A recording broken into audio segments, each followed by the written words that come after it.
أعوذ بالله من الشيطان الرجيم. بسم الله الرحمن الرحيم. يا أيها المزمل قم الليل إلا قليلا نصفه أو انقص منه قليلا أو زد عليه ورتل القرآن ترتيلا إنا سنلقي عليك قولا ثقيلا إن ناشئة الليل هي أشد وطئا وأقوم قيلا إن لك في النهار سبحا طويلا واذكر اسم ربك وتبتل إليه تبتيلا رب المشرق والمغرب لا إله إلا هو فاتخذه وكيلا واصبر على ما يقولون واهجرهم حجرا جميلا وذرني والمكذبين أولي النعمة ومهلهم قليلا إن لدينا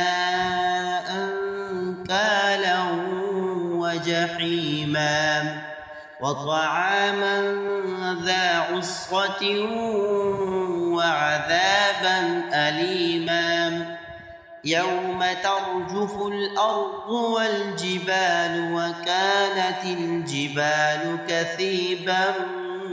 مهيلا إنا أرسلنا إليكم رسولا شاهدا عليكم كما أرسلنا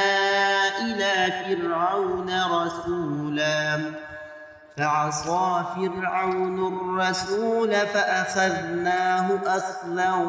وبيلا فكيف تتقون إن كفرتم يوما يجعل الولدان شيبا السماء منفطر به كان وعده مفعولا إن هذه تذكرة فمن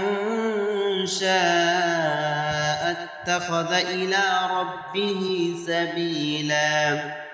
إن ربك يعلم أنك تقوم أدنى من ثلثي الليل ونصفه وثلثه وطائفة من الذين معك والله يقدر الليل والنهار علم أن لن تحصوه فتاب عليكم فاقرؤوا ما تيسر من القرآن علم أن سيكون منكم مرضى وآخرون يضربون في الأرض يبتغون من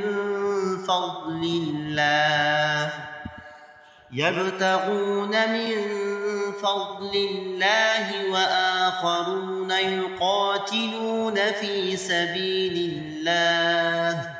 فاقرؤوا ما تيسر منه وأقيموا الصلاة وآتوا الزكاة وأقرضوا الله قرضا حسنا